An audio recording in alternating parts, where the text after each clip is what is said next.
Happy New Year, everyone. Merry Christmas. All that good stuff. Happy holidays. Hope you guys have had a great Christmas and a great New Year's.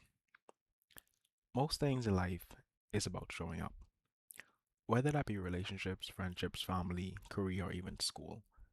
I think about my days in flight school, and there were a lot of days where during training, I just felt so exhausted. I just felt like I was giving my all, and I couldn't give anything else. The only thing I could give was showing up. And that's what I did. Just showed up, and I hope that there was a light at the end of the tunnel. A few moments that come to me, that come to mind when I was training in flight school was a time where I was so close to getting my private pilot's license. I was training in a Part 141 school, and I had a stage check, and I was so happy because once I passed the stage check, I would have been basically on my way to getting my private. I wasn't too sure what to expect, and my instructor he wasn't unsure either, as I was the first person to take a stage check with this check instructor. So I read and I studied and I chair flew as much as possible up until the stage check. I remember waking up, sorry, and being present for at 5:30 a.m. at the flight school for a 6 a.m. stage check. The check instructor went over what he expected from me, and he asked me for my documents. He asked me a few knowledge questions about the Cessna 172, and I was really confident about what I was saying, and I knew I was doing well. We then went over my nav log, and I had adjusted the winds for the morning. And once finished this mini ground session that we had, we went to the aircraft, pre-flighted the airplane. The instructor asked me some questions about the airplane, and I answered them very comfortably. Once airborne, I went to my first point and with these nav logs, and the times you calculate should match, or at least be close or on point to the actual times that there are. And so here's where things go downhill. My first point was about 4 minutes in, and I had calculated that 4 minutes. After 4 minutes, I was using my pilotage skills to find my point, and I had realized that one, I chose horrible points that were not easy to find. They were not visible from the sky, and I thought they were using the VFR sectional. And two, the winds were about double that was forecasted from the wind to loft charts. So I had passed my point about 2 minutes ago, and I was essentially behind. So I was coming up on my second point, and while still looking for my first point, the instructor was asking me where I was, and I could not tell him because I was just lost. I I found my second point, but the times weren't matching up, and I'm just like, oh boy, this is going downhill. I tried not to stress, and I'm like, you know what? It's I just the most I could do is just continue, just keep going. So the instructor pointed that we are overflying my second point, and that I'm far behind the aircraft. And I'm like, I'm aware. And this quickly made my confidence decline. I started feeling horrible, but I tried to hold firm and still do my best. The instructor then said, hey, okay, how about we go do maneuvers now?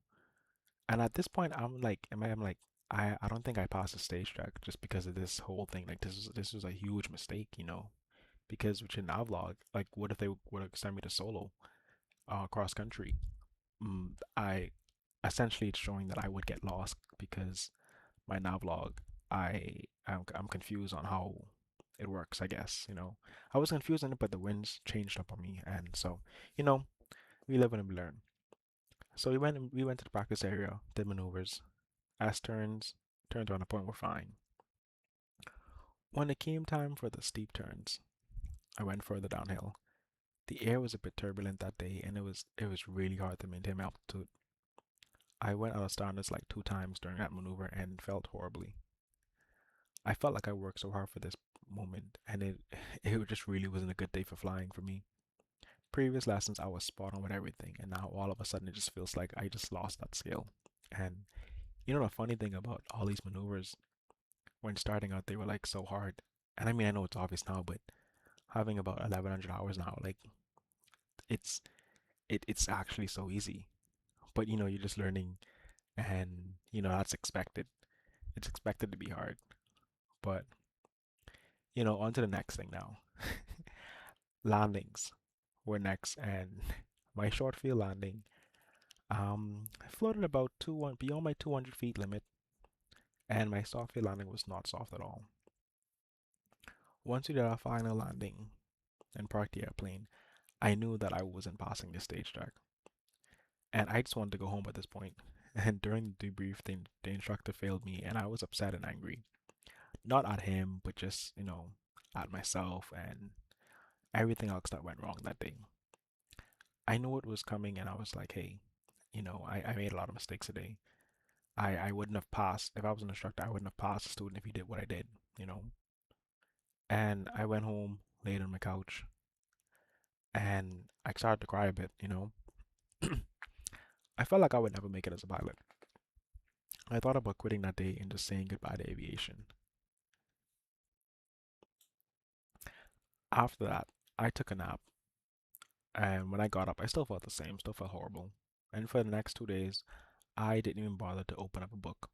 I didn't care about anything aviation related. I didn't want to see it. I was still upset. The third day, I realized that I actually won't quit because this is the one thing I actually want to do, and I literally cannot see myself doing anything else. And this is where the passion came in, the determination came in. I thought to myself, hey, I actually don't want to do anything else. Like, if I quit, what would I do? This is the one thing I actually am so passionate about, and I really want to make happen. So I actually won't quit. Um, and I said to myself that I rather not give up, knowing I'm so close, than to give up and realize that I never gave it my all. So, and at first I thought I was giving my 100%. I thought I was doing everything I could. I felt like I was giving 100 and still not getting what I wanted. But that's when I realized, hey, I'm probably not giving my 100. I'm probably just giving 70, what I think is 100. So I looked at my life and realized changes that I could make, more times that I could study, more times I could spend fully immersed in aviation. And I quickly locked in.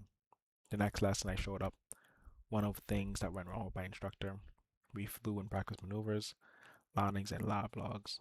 And we reflected on what went wrong, and I used it to make me a better pilot, you know. The next time, which made me want to quit, was I had swapped flight schools, and at this time I already had my private, and I was training during instrument, and it was, surprisingly another stage check. During the stage check, we had to simulate the copying an IFR clearance, and I remember I copied it down, proceeded to fly this quote unquote IFR flight, but in VFR. After a few minutes, the instructor then told me to hold in the VOR, and I did so flawlessly. You know, that's the most easy thing you could do. Afterwards, he then gave me a fix to hold at, and on the way to the fix, I was calculating the entry for this hold. And as I'm flying, it I'm doing the calculations on like in my mind, trying to visualize it on the HSI. And I'm like, okay, this can be either tethered or parallel. It's really close. It's really close to either or.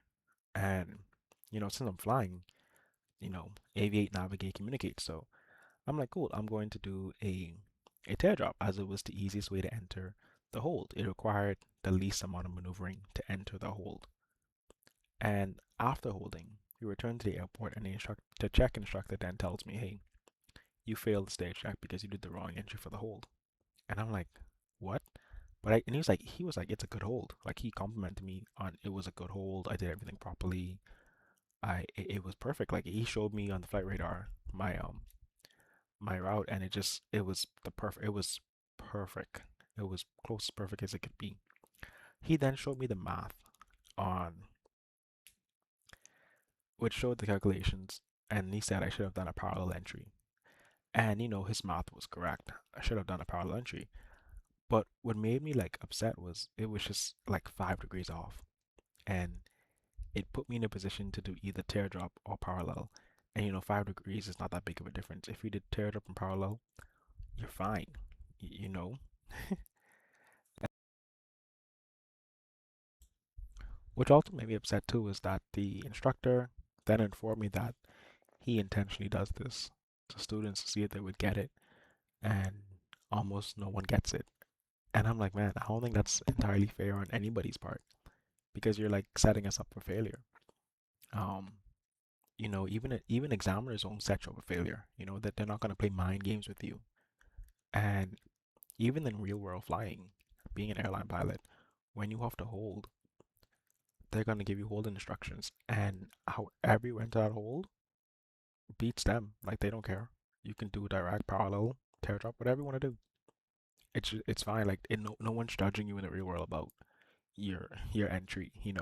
I think in the ACS it says use the correct holding pattern, which requires the aircraft to maneuver the least. If sometimes maybe with this instructor, yeah, like it was a parallel entry, but to make the parallel, I would have had to turn more than standard rate. And if you're flying IFR, it's everything expected to be standard rate. So if I'm turning more than standard rate, like 40, 50 degrees, it's so much abrupt movement that's not necessary where I can just do teardrop and I can just simply make my standard rate turn and I'll be fine. But I was upset with the situation because it felt like the instructor basically told me he's purposely failing students. And he actually received a lot of complaints because he would set students up for failures and stage checks and just fail them. I spoke to other students about it, and other students said, "Yeah, I was off by 2 degrees, three, 4, 5, and they did the wrong entry, and he failed them because of it." And it wasn't just like three students; it was like at least 15 students within the past like 3 weeks who had the same situation with him. And I'm like, man, the school really needs to check on that, because how is he just letting him get away with it? But then if he shows his math, he's always right, so that he can get away with it regardless of how we feel. And again, like I said, the TPs wouldn't discriminate against teardrop or parallel. Whichever entry is easier and requires less maneuvering is the entry you should use. However, you can argue with the instructor because his math was right and it made sense. Um, this situation also made me feel like I'm not cut out to be a pilot. And I went home that day and I decided to read and study and practice holds so that he could not fail me again. And when I came back, he actually tried the same thing again. And I did the correct entry and he passed me. And he was like congratulating me and I didn't really care because I just was like, man, I don't take to you anymore. But he was also the only instrument stage check guy who was available. And I'm like, man, I don't take to you. Your spirit is not. I'm not taking to it after you told me what you intentionally do to students. Like that is not right at all. Lastly, let's talk about my instrument check ride failure. I spoke about this before in a previous video, but during this check ride, I I took it in Naples, Florida, and the DP instructed me to hold on radial 183 on the VOR. And I'm like, okay, this is gonna be easy. This is gonna be chill. I wasn't trying to be too cocky about it, but I'm like, okay, great. This is what I expect. I've done holds. I felt properly trained. And when tuning the VOR, the localized needle would not show. My first thought is like, okay, I tuned the wrong frequency. I check it out. It was the correct frequency. I then checked the NOTAMs because I was still getting no localizer. And I started to get nervous because I realized I hadn't fully checked the NOTAMs. I scanned them while flying, and then I saw that Naples VR or Cyprus VR was out of service. And I'm like, oh boy. I told the examiner that the VR is out of service, and he's like, no, it's not. And I don't want to argue with him, but I'm like, man, it said it's out of service. And I was panicking at this point, but trying to stay calm because I'm like, we're just flying, and I'm about to intercept this radio. But I'm not getting the localizer, so I'm trying to figure what to do. Another 45 seconds passed, which felt like 45 seconds, and I had realized my mistake. And radial 183. If you check the low IFR charts, oh my goodness, it was not coming off Cypress VOR. It was coming off of Lee County, Fort Myers VOR. And he was right. That VOR was actually working. And if you look at the sectional, you can see that those airports, the VORs are kind of directly above each other. And if you're flying and not really, you're focusing on flying and looking at your iPad, it's you can easily assume that the radio 183 comes off of Cyprus or Naples. And as I realized my mistake, I started to tune in the frequency, and the examiner, the DP said my controls, and at that point I knew I failed. But the funny thing is that he took it as soon as I put the the, the frequency in, he took the controls, and I'm like, no man, I still got this because I was still like 2 3 miles away from intercepting the VOR. So if it was another examiner, they may have let it slide because he actually didn't help me. I realized a mistake on my own, and I figured it out. Even though it was still like a good minute before it happened, I still felt like I wasn't given a fair shot. But I took the failure. I beat myself up about that endlessly, and it sounds so dumb to explain to when I told my instructors about what happened. They were on my side, but I still felt so dumb for like not seeing that, and they were like, "Oh yeah, I would have not got that either." And I'm like, man, like that it sucks. And the DP actually told me, like as we were flying back to Naples, he chooses that because he knows student messes up on it. And he even mentioned how he failed another student like 2 days prior. And I'm like, okay, like why are you telling me this? Like you're admitting, basically admitting to intentionally failing students. Similar with the track instructor doing, and I'm like, it's like what is happening right now? Like why are you telling me this? I could report you, but I would have no grounds. It would be too much work to even report you and even do all these things. He then proceeded to tell me a story about back in the day. His examiner failed him on his instrument check, right? And how he was upset about that. But now he's a DP and he makes all this money and all this stuff like that. And during the conversation, I wasn't really like interested in the conversation at all. I just wanted to go home. All I could think about was, you failed me because your examiner failed you when you were getting an instrument in like the 1980 or something. And you're taking this out on other students by making them fail because you know how you felt the first time. You know how you felt when he failed you. And so you just want to make sure that everyone feels that way. And I'm like, man, that's messed up.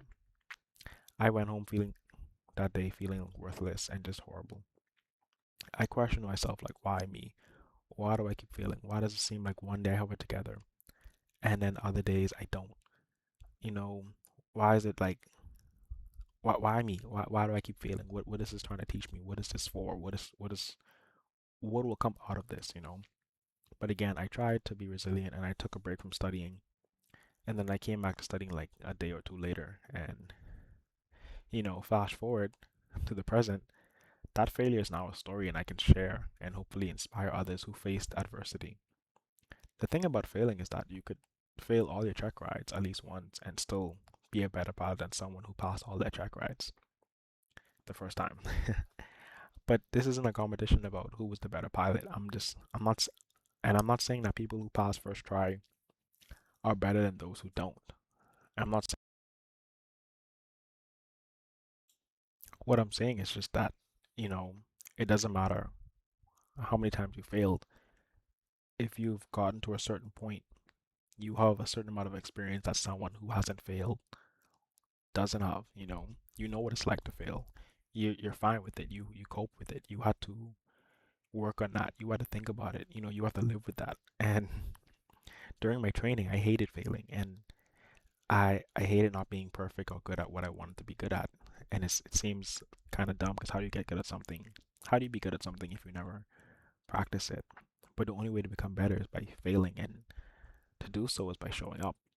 You show up, you fail, you learn. That's what it happens. If you show up and you don't fail, it's like, hey, did you really learn? Because you're not really trying. Still showing up to training even though your landings suck. Showing up knowing your maneuvers suck. You are aware that you're not good. That's why you're training. So just be happy that like whenever you fail, take it as like a hey, I I'm trying something new. Me failing puts me closer to the goal because since I failed, it's because I'm trying. I'm trying and I'm doing, and I fail, and now you can get better. The only way is up from there. You know, if you fail 10 times, you can only go up from there. You're gonna get your break at some point. But one thing I didn't like that my instructors did was that one of my many instructors did was they yelled at me and they shouted, and I didn't like it. And I think it was this one instructor who did it. It was only him actually, and he had about 1,400 hours. And when he took me on, I had about like I was a student pilot, so I started off from 0 hours, and of course, at 1,400 hours, flying Cessnas for 1,400 hours, you're gonna be pretty good at it. And so you're training someone who's at like 5 hours. You can't yell at them when they're getting used to controlling the airplane, And I feel like a lot of instructors do that. They they forget where they once were. A lot of pilots also do it too. The ones who I'm not saying this is everyone, because a lot of pilots I've met, they're pretty genuine, pretty cool. But there's a select few where it's like you are they see you being a student pilot as beneath them. But all of us were once there. The captain who was flying the 777 on British Airways, he was once a student pilot, and he was also struggling with his maneuvers and fumbling with air traffic control. His landings were bad once. it the captain was flying the 787, same thing. The captain was flying the 747. Any captain you see there, they all started out somewhere. So you know it's deplorable to look down on someone when you see that they're trying to get where you are, and you should just lift them up. And that's what I didn't like that he did. He never really lifted up. He would just be like, "Oh, this is bad. This is bad. You know, you can do it like this. Do it like this." And he would show me how to do it, and it would be flawless. And I'm like, "Bro, you have like 1,000+ hours. I have five. Of course, it's gonna be hard. I'm still getting used to flying a plane. Like this is still an insane thing to me. Like this is my first time in aviation. Uh, but you know, and again, failure builds resilience. Resilience builds character. Messing up or doing the wrong thing makes you better. Failure sticks with you, and you have to learn to carry it. And carrying it just means you'll know what not to do and what to do instead. A famous quote by Michael Jordan is that he missed over 10,000 shots in his career, but he's still regarded as one of the best basketball players to ever hit the floor. You know, Failure is a tool to help you learn. So what? You failed. Use it to become better. If you've never failed at something in life, then have you ever even lived? Showing up is the best thing you can do. You failed the check ride but passion about being a pilot. Okay, take a break, go back into studying. That's all I can say. Just go back into it. Just show up. If it's truly something you want, you should let nothing get in the way of it. You have to be hungry for it. And speaking from a Christian point of view, we are taught to pray and do. You know, you ask God for something, but you also have to work towards it to show Him that, hey, this is what I want. And you will eventually get there. It doesn't make sense I sit at home and I pray to become a pilot or I pray to become a good pilot. And I just sit at home and I don't go to flight school. It doesn't make any sense. You pray and then you still go and do. You're just asking for that blessing and that guidance to be great. And when I first started training, I remember I would pray to God to be like, hey, I just want to be a good pilot. I want to be the best pilot. I want to be good. I want to be amazing. And now looking at all the things that I went through in flight school, I'm like, what if I needed to go through all these things to become, to do this, to make YouTube videos and talk to people about my experience and mentor people. What if I didn't go through all these things, then I wouldn't have any content to post because my content is centered around just it's centered around you can do it. It's centered around like uplifting people. I want you to know you could do it. I tell you about my failures because I want you to know, hey, this is what you may experience, but you can still do it. I made a video exposing myself about, hey, I I was this type of person, the type of person I had to become. to be this person now. Like this was like an overnight thing. This was like honestly a decade in the making. And so I'm saying like sometimes God gives us these hurdles and things to overcome so we could have a testimony, so we could and look back and say, hey, he was actually there helping us, you know. But it's just I say these things to hopefully like inspire people, let you guys know it's possible. And this, you know, this account is an aviation account, but the advice isn't aviation specific. It can be applied to any professional career, doctor, lawyer, accountant. All of us who follow would follow the same path. We all would have exams to take, studying to do. We would all fail at some point and have to come back if we want to continue doing it. And we would all experience the same thing. My girlfriend is working on a CPA, and whenever we meet her talk and she tells me about what she's feeling and what she's experienced, I'm like, bro, I've been there. I've done that. Like I relate to you. Like if it's no one who doesn't relate to you, I understand wholeheartedly. Like you're not alone. Like I've experienced all the feelings you felt. It's not to belittle them, not to say that they're not involved in anything, but to say, hey, I relate, I sympathize, empathize, like all of that. I've been there. I've experienced a failure. You know, you just gotta come back. You just that's all you gotta do, bro. All you gotta do. But yeah, this flight never introduced it. It is to Marsh Harbor, Abaco. It's about 120 miles north of Nassau, and we typically land on, runway 09 is more favorable. Um, but we're landing on runway 09. It's a pretty nice day out, and the reason it's called Marsh Harbor is because it has a nice marshy area just to the west of the island. Like the whole west of the island is just marshy area, and so it's got called Marsh Harbor because of it.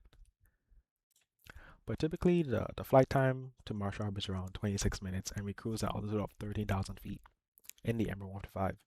The runway is about 6,100 feet long, and landing distance is typically around 5,500.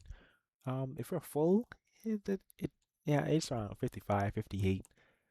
We you don't really have to use reverse. We only use reverse if the runway is wet, which is a requirement when landing the Embraer 155.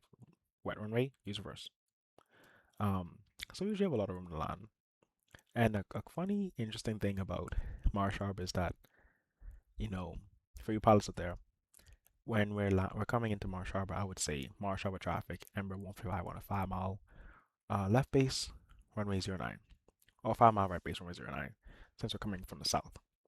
And you would hear like pilots who are unfamiliar, and they would say Leonard M. Thompson International Traffic, and they would announce their intentions. It typically throws people off because it's like no one calls it that. However, it was formerly known as Marsh Harbor International. However, the airport was renamed to Leonard M. Thompson on the 25th of May 2016 to commemorate Leonard M. Thompson, who was a prominent son of Hopetown Abaco. He flew Royal bombers for the Royal Canadian Air Force during World War II, and I thought that was pretty cool. And not much Bahamians know about this. Like I had to actually do research and find this information out. But also, Marshall was also known as the airport where popular singer and actress Aaliyah and her 8 other crew members and the pilot tragically died after their Cessna 402 tried to take off out of Marsh Harbor on the 25th of August 2001. And you guys can look up the reason why it crashed, or if you want like an in-depth explanation. But I don't cover crashes or aviation accidents. That's not my account. It's not my appeal. But if you, I mean, I looked it up. I watched a bunch of stories on it. The airplane was overweight. Essentially, they overloaded the Cessna 402 with a bunch of gear, and music equipment can be very heavy, and it's basically 10 people. And as far as I know, a Cessna 402 cannot take 10 people. So yeah, overweight. Runway's only 6,100 feet long. Pilot couldn't get up. Yeah, so the crash happened. But yeah, thank you guys for listening to me today. I hope I was able to inspire and uplift you guys a bit. And I hope that you guys have a great rest of the month. See ya.